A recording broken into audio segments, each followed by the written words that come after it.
Hello and welcome to episode 3 of this tutorial. In this episode, we're going to design our tables. We're going to talk about data types. We're going to talk about constraints. So we will see a lot of code. I hope you've already watched episode number 1 and number 2. In episode number 2, we didn't see any code, but I told you starting from episode number 3, we're going to see lots of code. And I'm going to fulfill that promise here. Let's get started. Let's talk about the goals that we want to achieve in this episode. So the goal of this episode is to learn how to create tables with appropriate data types, how to create primary keys, how to define constraints like not null and unique to enforce data integrity. So constraints are like the rules that you want to enforce on your tables, like for example not null or unique. And those rules are meant to be enforced, right? And they make sure that you have data integrity, that your data is always, kind of showing the correct state of your database. Again, for each one of these, concepts, like for example, constraints, data integrity, primary keys, data types, for example, we can dive deeper and talk about each one of them hours on end. But I want to, I don't want to bore you with a lot of details. So again, always remember that there is a lot of, things. There are lots of things to explore and to learn. There's always room for improvement, right? But we are going to, talk about these. We're going to create the tables. And then I have prepared a mini challenge for you at the end of this episode so that you can get your hands dirty and try to create a simple table based on the topics that we have discussed. So there are different data types when it comes to designing your table, and it is important to think about the data types that you want to use because they impact the performance of your database. They impact the efficiency of the storage that you are consuming, and of course they impact the data integrity. Here there are some of the most common, let's say, data types in SQL Server. For example, we've got integer, big int. They are mostly used for creating IDs or keeping the counts of some stuff. And I have also put the some notes for each one of these data types. So use integer for up to 2 billion and big integer for larger ranges. We've got varchar or variant characters or variable characters, if I'm not mistaken. So variable length text, specify max length. Whenever we are using variable characters, we can specify the max length, like for example 100 characters. We've got char or character, so fixed length text used for fixed size fields, like for example airport code. So we know that the codes of airports only contain 3 characters, so better to use a character with 3 letters for them instead of going with something like varchar. So this is one of the instances where selecting the suitable data type kind of impacts your database design. You've got datetime too, so for storing datetime, better precision and range than datetime, which is another data type. We've got decimal for things like prices, like money, for example. P is precision, S is scale. So you can have, for example, decimal 10 and 2. We've got bit for Boolean values, true or false, for example, and so on. Again, each one of these, data types, if you want, you can, again, dive deeper. You can explore them in full detail. I don't want to do that here. I want to go ahead and get to the code and create the tables because I want the tutorial to be practical. Let's talk a little bit about primary keys as well. So primary keys, as you might know, is what we use to uniquely identify the rows inside of a table. So it is like, as I have put here, unique identifier for each row. If you want, you can use surrogate keys, as I said in the previous episode. So surrogate keys are, auto-incremented keys. So if, for example, for a table, for the primary key, you use integer identity 1, 1, this is the starting value, this is the value by which that starting value increments for each row. So this creates your surrogate key. Primary columns automatically have a unique index. We're going to talk about indexes in future episodes. Clustered, indexes, non-clustered indexes. Just remember this. By default, when you create a primary key column for a table, that primary key will have the unique index by default, meaning that you cannot have duplicate values for that column. Foreign keys. Foreign keys is used for relationships. So you link a table or a record from a table with another record from another table. So they kind of enforce referential integrity. They prevent deletion of the parent rows if the children are there. This is something that your database system does by default. You can control this, by the way, and you can specify the behaviors. We're going to see cascade delete, for example, in future episodes on delete or update. What happens to the, for example, children or child rows of a parent row if that row is deleted? Do we want to keep the child rows and to make them orphan, as they say, or do you want to cascade delete them, delete all the rows, the children, the child rows of that parent row that got deleted? Constraints are, as I said, the rules that you can apply on your table. For example, you can apply on the columns of that table. For example, you can apply not null, meaning that the column that has this constraint applied cannot be null. It always has to have a value for every single row. Unique means that you cannot have duplicate values for that column. For two different rows, you cannot have the same value. This is again something that, as I said, you get when you create a primary key. So you can combine that with foreign key as well. And define constraints. Again, you can use default constraints to set default values for some columns. Now let's go ahead and create our tables. We are going to write this piece of code, by the way, to start using the database, airline reservation DB. The table, the command that we use to create our tables is create table, right? We use the schema, we use the name of the table in singular, as I said in the previous episode, and then we define the different columns for that table with different data types and other configuration. For example, passenger ID is going to be of type integer. It's going to be a surrogate key. The seed or the starting value is going to be 1 each time for each row or record. That starting value will be incremented by 1, and it's going to be the primary key. And by default, when you apply the primary key, as I said, you get the unique index by default applied to this passenger ID, meaning that this cannot have a duplicate value. You cannot have the same passenger ID for two different rows. Then you've got first name, last name, email, phone. Again, you are applying the different data types. You can apply different constraints. So unique, not null. You cannot have a null value here, and it needs to be unique, like the primary key. These cannot be null. So for each record inside of the passenger table, these two columns, first name and last name, need to have values. And then the last one, phone, can be null. It is nullable. The same thing happens for other ones as well. I'm not going to go through each one of them. Again, the airport table has the same thing going on. Then we've got the fare class table, and then we've got the flight table. For flight table, we are creating constraints, foreign key constraints. I'm going to talk about this one specifically, and then for the for example, booking, the booking table, we are setting a default value for the booking date, as you can see here, or a default value for the status. The status is going to be default by default is going to be confirmed, and then we are creating some foreign key constraints on some of the fields, and then again for the cancellation, we are setting some default value, and we are creating some foreign key constraints. Again, for this one, a default value and some relationships.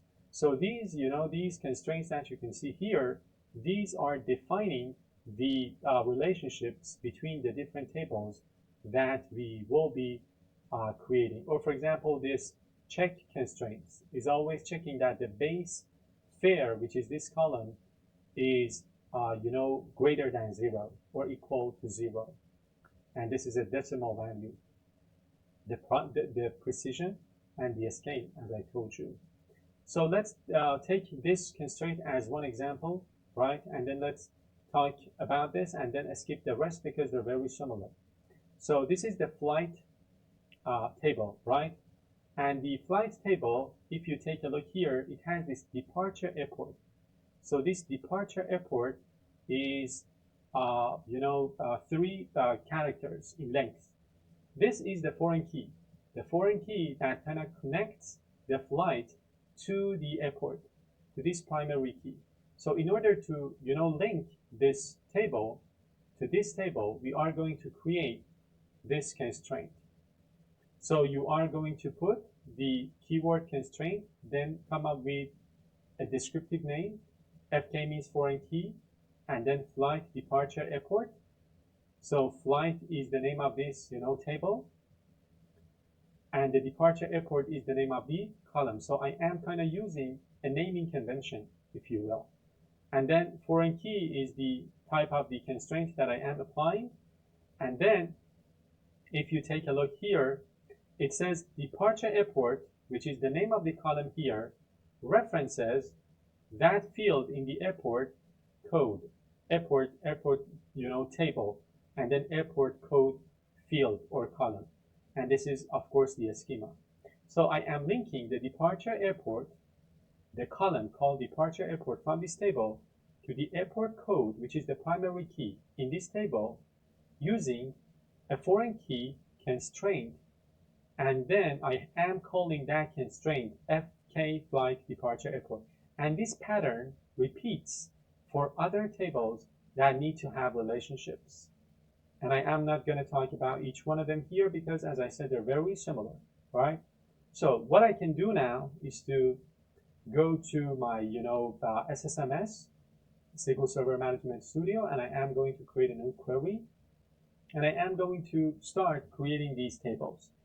So let me start using the airline reservation database and create the passenger table. So I'm going to have the passenger ID as my primary key, surrogate key, and different columns for a passenger. The passenger table is going to be created inside of the core, as you can see, schema. The primary key is going to be the passenger ID, which is, as you can see here, a surrogate key of type integer. So I am going to select this and I'm going to execute it. And the table just got created. Let me refresh this, and I have this table here. So let me get rid of this now. And I want to, create the next table, which is the airport.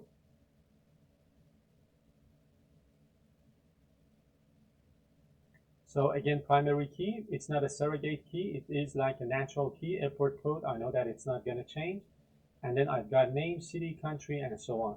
So let me go ahead and execute this one as well. I just got my second table created. The next table is going to be fare class.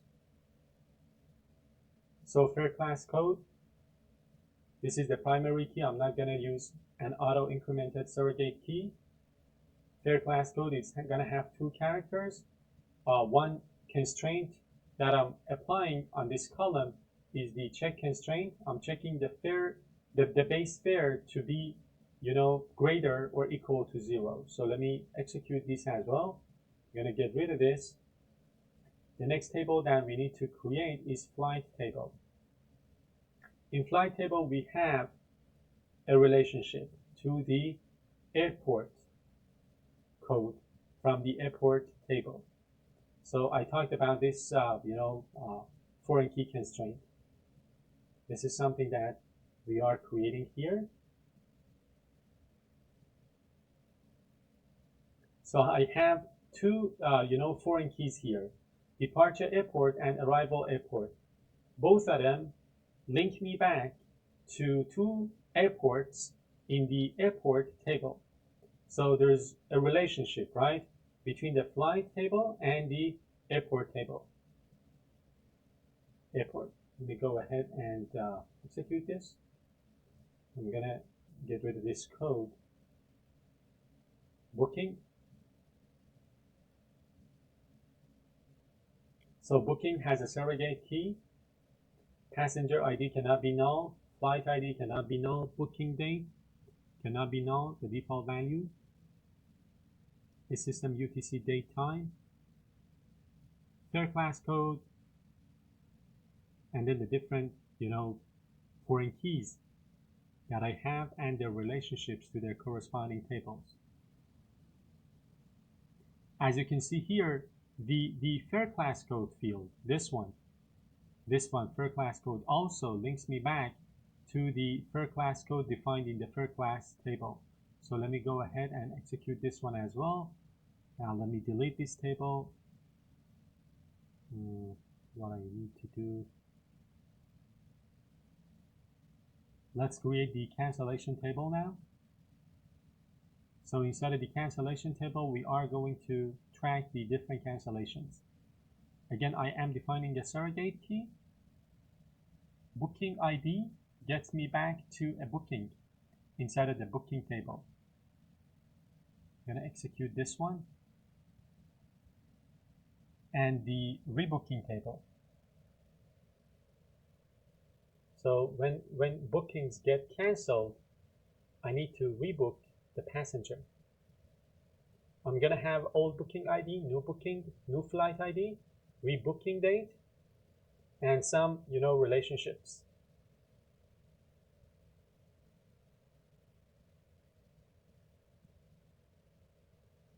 So let me execute this one as well. And that's it. Now let's get back to the notes. As I said, I've got some explanation here that you can, pause the video and study on your own. I already talked about these. I've got a simple challenge for you.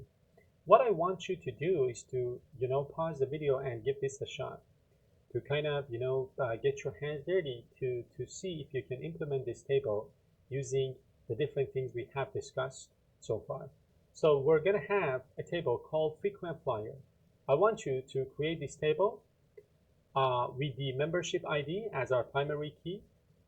And then we're going to have the passenger ID, which is the foreign key, which takes us back to a passenger inside of the passenger, table.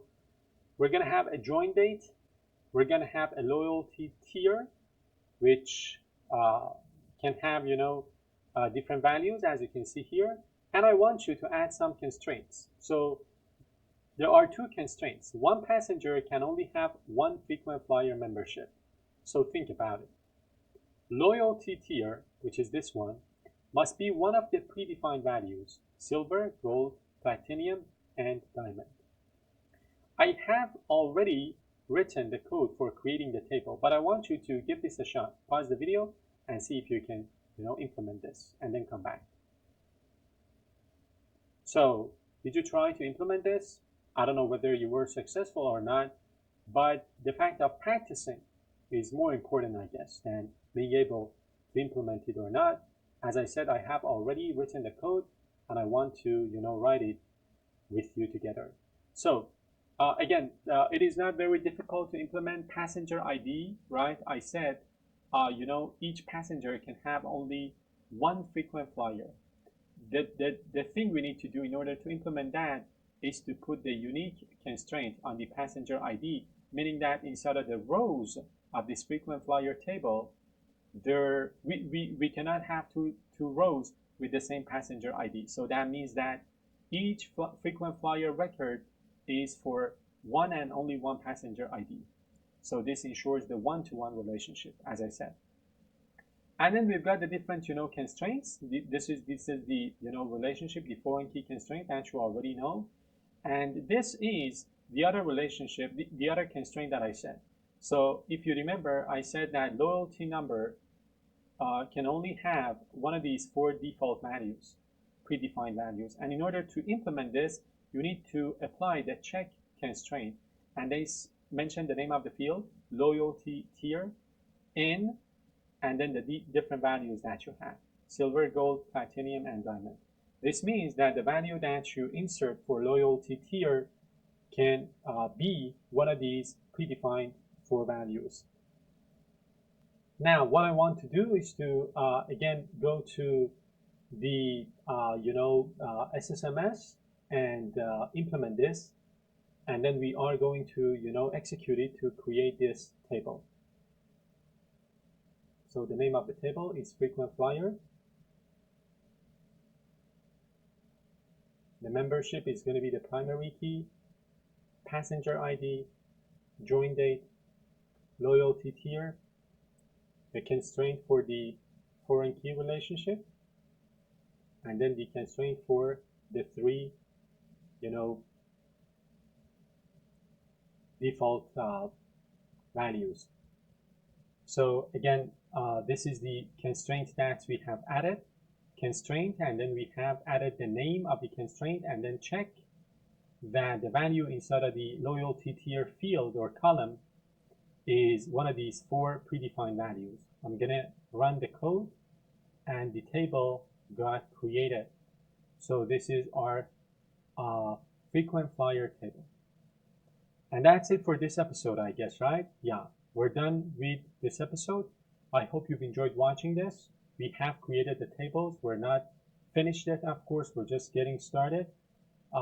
Stay tuned for the upcoming videos because we have a lot of interesting topics to explore. See you then.